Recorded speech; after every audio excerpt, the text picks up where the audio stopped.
WhatsApp guys, आज हम देखने वाले हैं चमचे ने किया चमचे का मोए मोए। ओ भैया, नेशनलिस्ट मीम्स होने वाले हैं, पॉलिटिकल रोस्ट होगा, तो करते हैं साथ में एंजॉय। चैनल पे तो please subscribe. 1 2 3 go. Congress party जिंदाबाद जिंदाबाद जिंदाबाद, कांग्रेस पार्टी जिंदाबाद जिंदाबाद जिंदाबाद। अब की बार कांग्रेस सरकार। भाभी जी नमस्ते। नमस्ते। भाभी जी इस बार कांग्रेस को जिताना है और संविधान बचाना है। जी जी जी। भाभी जी शर्मा जी कहाँ है, वो नहीं दिख रहे हैं? वो तो गया जनता से बीजेपी के लिए वोट मांगने। अच्छा। गजब बेइज्जती। रुकिए, पानी तो पीते जाइए। नहीं ठीक है। अब की बार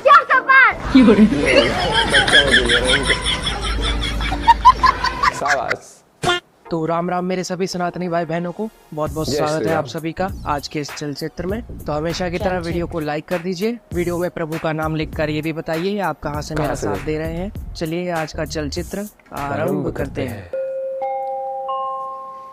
लेकर अपनी हार सहेली भाग गए। अच्छा। बातें ले अपनी अलबेली भाग गए। और बड़ी दुर्दशा कर दी एक ईरानी ने, इटली वाले राय बरेली भाग गए।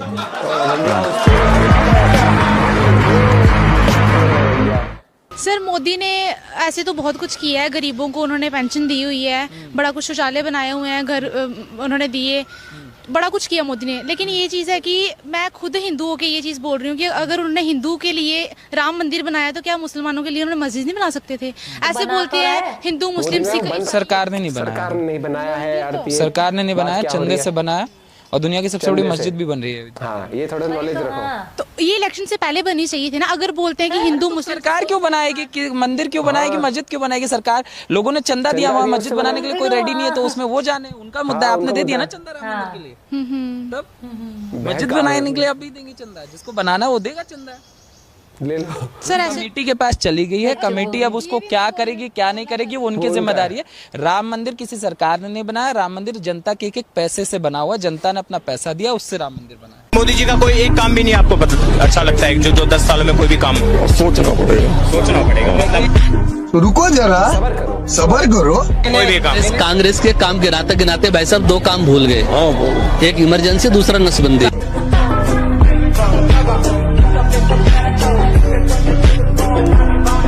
तो यहाँ बताइए अभी मोदी जी का क्या?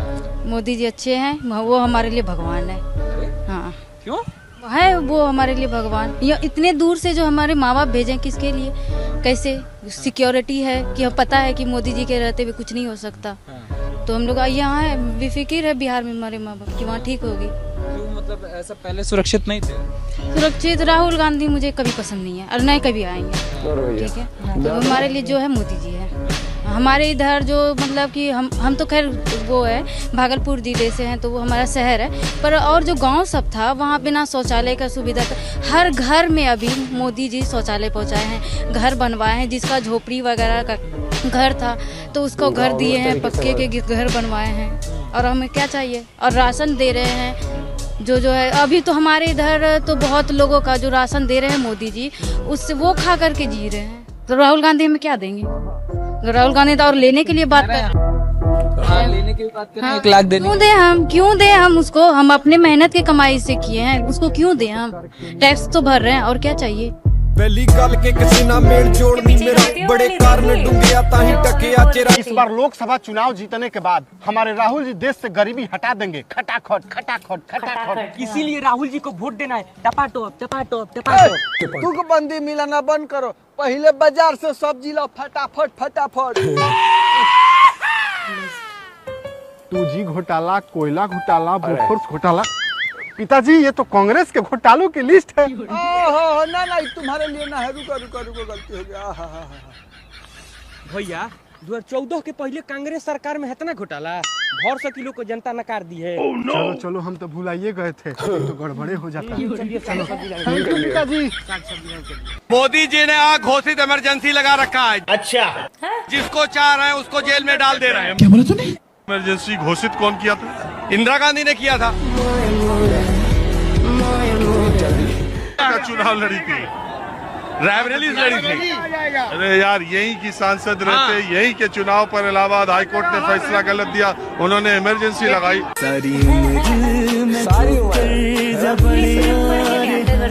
कांग्रेस वाले क्या कर रहे हैं आपको मालूम? कांग्रेस वाले तुम्हारे घर में घुस के अलमारी तोड़ के पूरा पैसा निकाल के बाहर सब लोगों को बांट रहे, मुसलमानों को बांट रहे, जिनके बच्चे ज्यादा है उनको ज्यादा मिलेगा। भाई आपके पास बच्चे नहीं तो मैं क्या करूं? मोदी जी कांग्रेस और इनके नेताओं के रग रग से वाकिफ है, इसलिए जो मोदी जी ने प्रिडिक्ट किया कांग्रेस ने वही कर दिया। मोदी जी ने एक इंटरव्यू देते हुए कहा था कि जैसे ही वायनाड में चुनाव खत्म होंगे, राहुल गांधी नॉर्थ की किसी सीट को चुनाव लड़ने के लिए ढूंढेंगे और नॉर्थ की किसी सीट से चुनाव लड़ेंगे। वायनाड का पोलिंग हो जाएगा, वे किसी और सीट की घोषणा उनके लिए होगी, वो दूसरी सीट की तलाश में है, ये पक्का लिख के रखिए मेरे शब्द। जैसा मोदी जी ने प्रिडिक्ट किया वैसा ही हुआ। राहुल गांधी रायबरेली की सीट से लोकसभा चुनाव भी लड़ेंगे, लेकिन ये पार्टी थोड़ी डम पार्टी तो है। मोदी जी जो कहते हैं कि कांग्रेस ये बेवकूफियां करेगी, फिर कांग्रेस वही बेवकूफियां करती है। भले ही घमंड में आकर राहुल गांधी रायबरेली से चुनाव लड़ने आ गए हैं, लेकिन राहुल गांधी का रायबरेली में स्वागत अच्छा नहीं हुआ है। मोदी जी ने यह भी कहा था कि कांग्रेस के कुछ बड़े लीडर्स अब लोकसभा में चुनाव नहीं लड़ेंगे, सीधे राज्यसभा में जाएंगे। इस बार भी वैसा ही हुआ। और मैंने एक बार घोषणा की थी पार्लियामेंट में कि उनके बड़े बड़े नेता अब लोकसभा लड़ने वाले नहीं है, वो राज्यसभा में जाएंगे।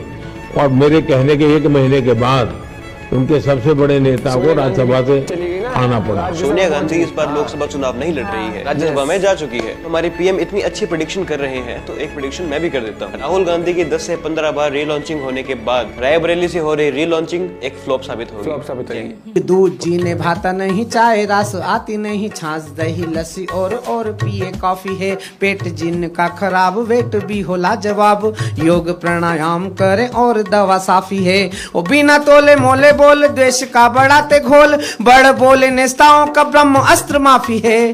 और गांधी बाबा तेरी पूंजी नष्ट करने के लिए मोदी मफलर नहीं, राहुल गांधी काफी है। ओ भाई, ओ भाई, ओ भाई, ओ भाई। 400 पार पूरा।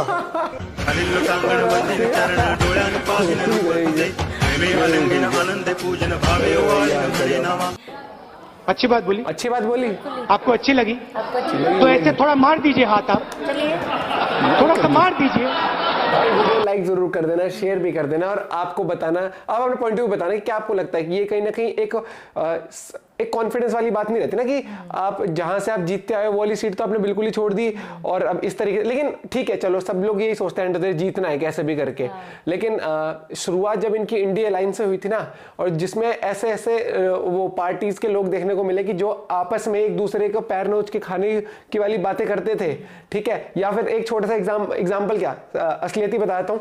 कांग्रेस ही थी सबसे पहले जिसने अरविंद केजरीवाल के उस घोटाले के ऊपर बोला था कार्रवाई होनी चाहिए, और उसके बाद साथ मिलकर भाई साहब इलेक्शन लड़ने में भी चल पड़े। तो ठीक है, ये तो पॉलिटिक्स है, मानते हैं कि मौके पर अपने आप को देखना पड़ता है कि किसके साथ बैठ के हम जीत सकते हैं, वो चीज अलग है। लेकिन यहाँ पर देखो, जनता जनार्दन है, जनता जिसको वोट देगी वो होगी। लेकिन जो आपको पता ही है जो माहौल चल रहा है, जो विश्वास लोगों का है, क्योंकि देखो कुछ लोग चाहते हैं कि ऐसे सरकार आ जाए, लेकिन मेजॉरिटी लोग ये जानते हैं, समझदार लोग खासकर ये जानते हैं कि मिली जुली सरकार से बेटर है एक तरफा सरकार। कि मतलब अलग अलग लोग मिलके, अलग बहुत सारी पार्टीज मिलके, वहां तो यार 1-2 पार्टी नहीं है, 3 पार्टी नहीं है, वहां तो सारी पार्टियां ऑपोजिशन की सारी इकट्ठी होकर बनाने की सोच रही है। ऐसे में तो फिर बार बार एक दूसरे को ही मनाते रहेंगे, ये लॉ पास करना है, ये बिल लाना ना, हमारी पहले हमारे राज्य के लिए पहले ये चीज करो, फिर फूफा होंगे उसमें।